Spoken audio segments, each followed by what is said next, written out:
Alright guys, so on this video I'm going to cover fixing the steering wheel click in this Veloster. So just to demonstrate what I'm talking about with the steering wheel click, I'm going to show you what this thing's doing. So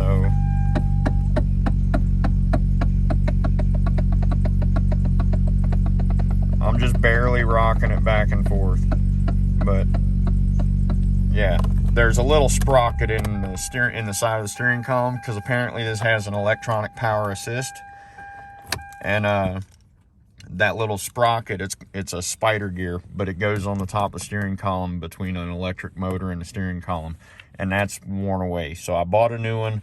I'm going to show how to replace it, and then I'm also going to start looking at, I'm going to jack the rear end of the car up, and I'm going to start looking at the rear suspension, taking measurements, figuring out what if this Audi subframe that I have. So I already have an Audi subframe that I pulled out of the A6 that I used for my 2.7 build on my Audi. So I'm gonna see if I can actually use this, since I've already got it sitting here. It may not work, it might. I'm gonna see. All right guys, my phone died earlier, so I went ahead and started working on the car. But when you're doing this kind of work, trying to fix the steering column, absolutely disconnect your battery first thing before you do anything. Now, what I had to do, I had to remove this trim piece right here. It just pulls straight up. Then I had to remove this piece. I also had to remove this in order to remove that piece. So what I did was I put a socket that was pretty small on the end of here and pushed in while I pulled out on this.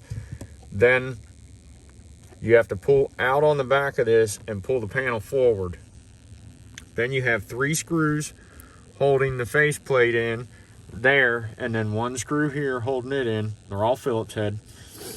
Then you have this steel plate mounting in, and it has 5 holes. 10mm bolts. So there's 1, there's 2, 3, and then 4, 5. Take those off. Then you have to take the steering column cover off. Steering column cover has 1 Phillips head bolt going into the bottom, and then if you turn the steering wheel, you can get to, there's a bolt there, and then there's 1 on the other side when you turn the steering wheel the other way. Take those 2 screws out.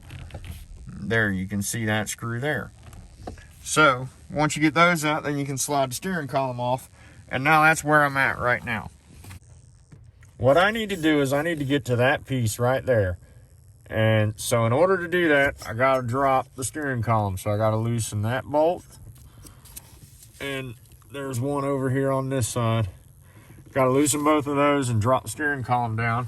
And I'm going to have to disconnect some of the electrical connectors to get it to drop down far enough. But once I do that, then I should be able to unbolt that servo and replace the spider union that goes in there. Okay, so I just discovered there's another bolt in the back right up here on top. And it feels like it's a 15mm. I could be wrong. These 2 nuts up here are 13. I broke them loose and took those off and realized that there was another bolt further in the back of the column. So I got to take that other bolt out, and then the column should come down. Okay guys, so I just pulled the servo actuator off. You can see there's the spline drive that runs it, and that's what's left of the rubber that was in there. So I'm going to clean all that crap out of there and then replace the rubber sprocket. Okay guys, so this little sprocket is what prevents that clunking noise from happening. So I've cleaned out where the sprocket goes. So now I just got to stick that new sprocket in there and then slide this unit back up on there.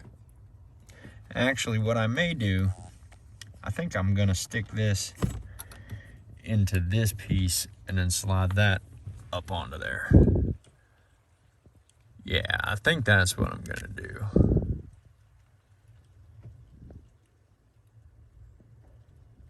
We'll have to see. But anyway, replace that sprocket, put it back together, and you're good to go. These bolts that we're holding it in are T30 Torx bits. and there's 3 of them. So there's one here, and one back there. So I'm gonna start putting this back together, and I'll actually film putting it back together so that you can see the reverse of removal. Okay, hopefully it stopped raining enough for me to be able to film putting this back together. So I've got the new Spider gear installed in here. So now I'm gonna pick the column up and get it back on its mounts, and then I'll worry about hooking up the wiring.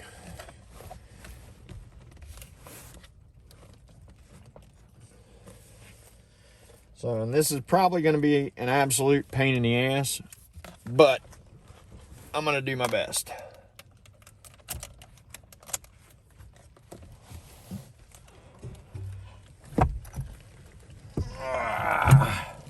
So you got to get that thing to go up past the wiring, and it's starting to rain like hell. So I'm going to get this bolted in, and then I'm probably going to stop. All right, so you can't do it the way that I was just doing it. You have to hook the back end first. So this ought to be freaking fun.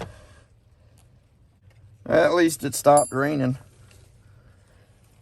All right, so you can't be on there.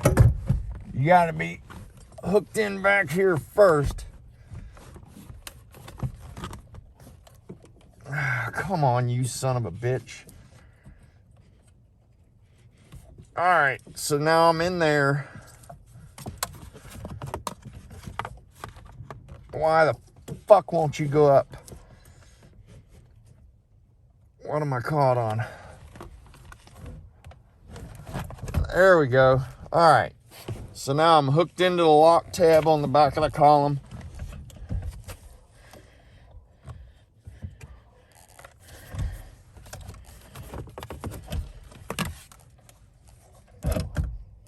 There we go. All right.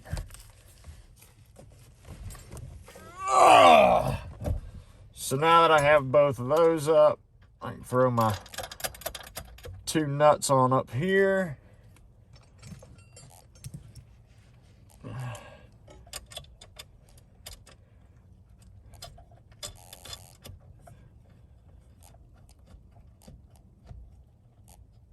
All right. Now we throw the big bolt back in the back. There we go. Damn. Couldn't get it to go in for some reason.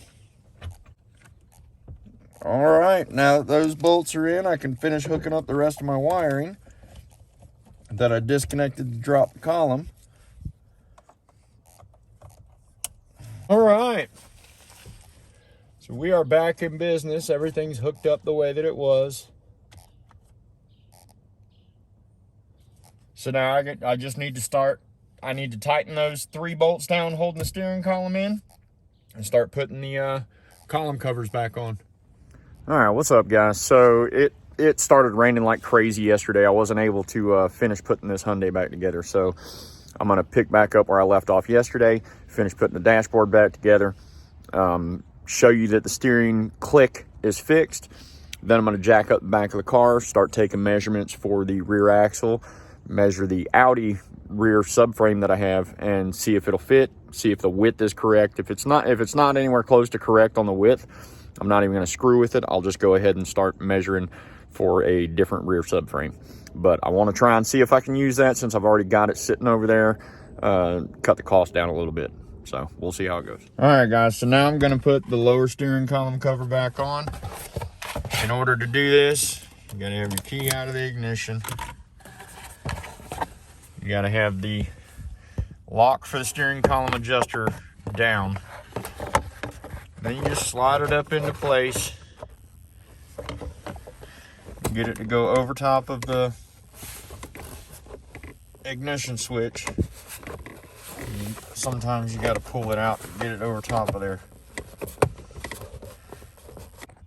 Okay, before you can pop the top piece in, you have to put your 3 screws in. So you have to put your screw in down here, and then right here behind the steering wheel and right here behind the steering wheel. I'll show you how to do that in just a second. Okay, so after you get that screw in, get the screw on that side in, you can turn your steering wheel straight.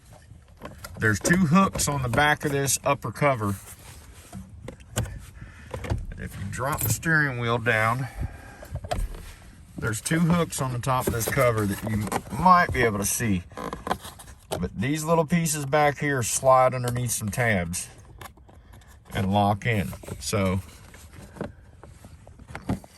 there, you might be able to see it right there. So that piece right there at the back has to hook underneath another locking tab in the back of this cover.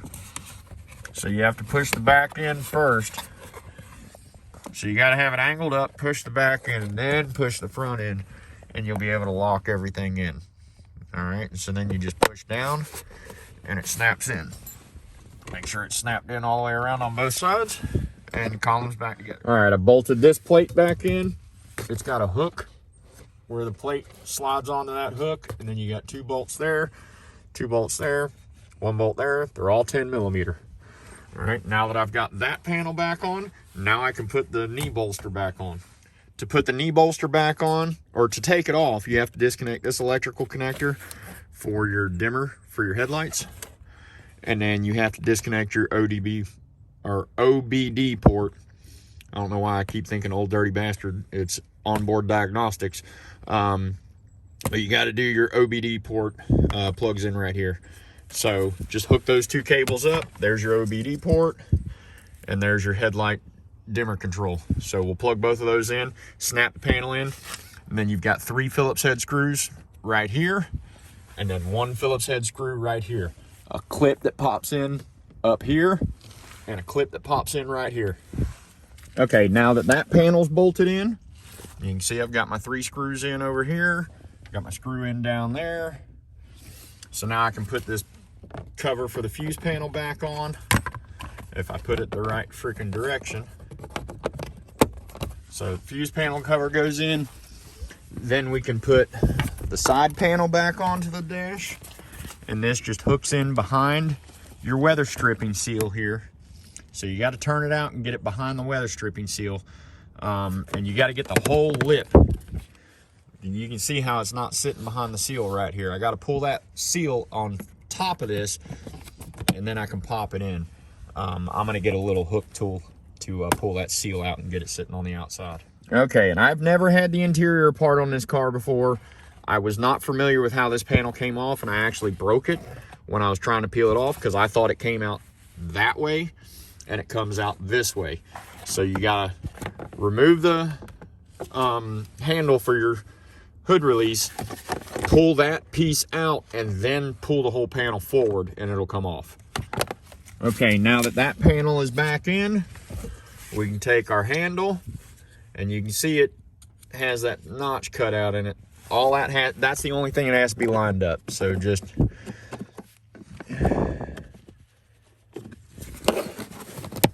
that, and the panel needs to be in the center. But just line it up and then pop it on, and now the hood release works again. So now I'm gonna throw this panel back in, and then we'll be all buttoned up. Okay, so now you can see the whole panel, or the whole interior's back together. So now I just got to hook the battery back up, start the car, and show you that the steering column is fixed, and then we will look at the rear suspension and see what happens there. So, now let me scoot the seat forward. No more click in the steering column. Ain't that a freaking beauty? So, there you go. There's a steering column fix. So, I had to come up with a way to pick up the back of the Veloster because my ramps are underneath the Lexus. And I had my son out here helping me guide it up there, and I asked him what he thought of my engineering, and he wasn't impressed at all.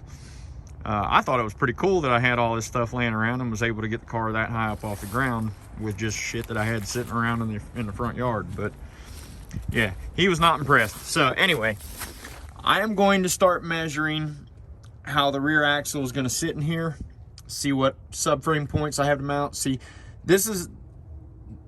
I don't think I'm going to be able to put a subframe in here without changing the entire floor. So I'm going to have to do some measurements and some digging and see what the hell I can get to fit in here. But you can see it's a twist axle, and it's basically has pivot points like a Ford 9-inch. So there's your twist point. Well, if I can get it to fucking focus on it. There's your twist point right there. And you got another one on the other side. So I may be able to put just a freaking, like a Crown Vic rear axle or something in here. So I just got done measuring. And I measured where my shock mounts are, where my spring mounts are, where the torsion mounts are, and track width from center of tire to center of tire. And measured spring perch from this center of this spring perch to the center of this spring perch. Measured from the center of this bracket to the center of that bracket. And it looks like my track width and shock spacing is exactly the same from this A6 rear subframe to the Veloster rear. So what I'm going to try and do is I'm going to remove the rear axle out of the Veloster, and then I'm going to remove the drive shaft off of this rear subframe, and I'm going to roll it underneath the car and see where it fits, see what I have to fabricate, because I know I'm going to have to change where the shocks mount or even how they even lay out, because it's completely different. I may have to do like a C-notch on the chassis to get where the shocks will mount correctly. But that's the things that I got to start testing out and figuring out what I'm going to do. So I'm going to flip this around and show you what I'm talking about. So my son and I measured from the top of this spring perch to the top of this spring perch. And it's exactly the same when I pitch it out to about right there. It's exactly the same depth or spacing between the two. The center of the tire to the center of the tire is exactly the same dimension. Within 1/4 of an inch. But my big problem is height, because I don't know where it's going to sit where this is going to sit in relation to the bottom of the Veloster. So I may have to fabricate some custom mounts to get this to bolt into the bottom of the Veloster.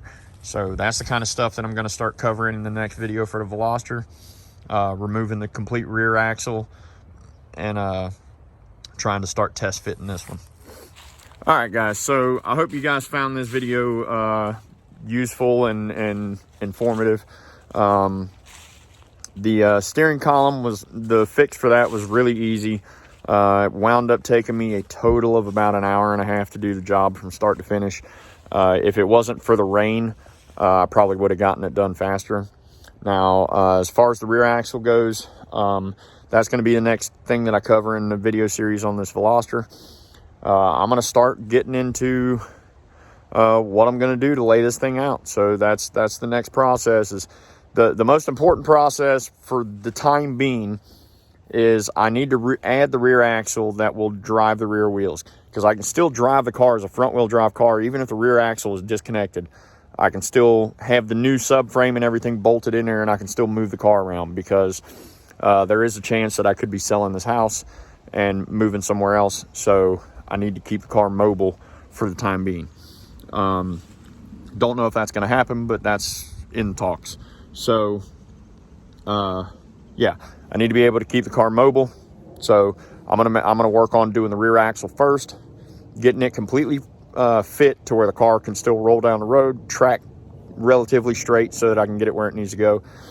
And then once I get all that fit, then I'll start pulling the front subframe, finding another subframe to fit in here, because I'd still like to do it all Hyundai, but I mean, with me having the Audi stuff here, I've got a 2.7 sitting up on the porch that I actually just listed for sale for parts, the one that has the broken power steering mounts.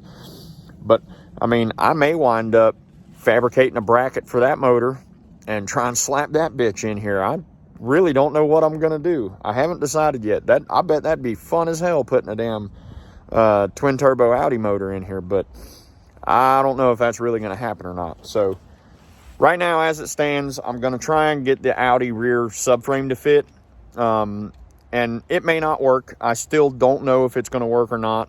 I'm going to pull the rear axle, see how everything goes, and then I'll make a decision from there. So, hope you guys enjoyed this video. If you did, like always, please like, comment, share, subscribe. Let your friends see what I'm doing.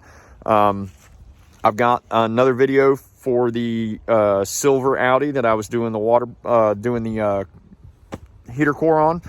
I have done a full timing series on it, and thermostat and heater core, or not heater core, but thermostat, checking for leaks, and just other miscellaneous stuff on here, trying to get to the root cause of the heater system not working on that car. So I'm currently still waiting on one part to arrive that I ordered.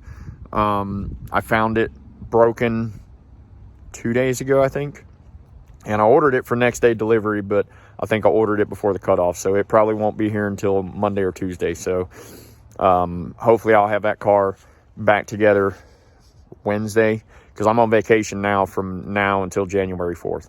So plan on getting a lot of stuff done around here during the holidays, because I'm not really going to be doing any kind of celebrations or anything. I mean, yeah, we're going to have our family Christmas, but I'm going to be here working. That's I got a lot of stuff that I got to get done around here. So I'll probably upload a video on that Audi relatively shortly, probably midweek.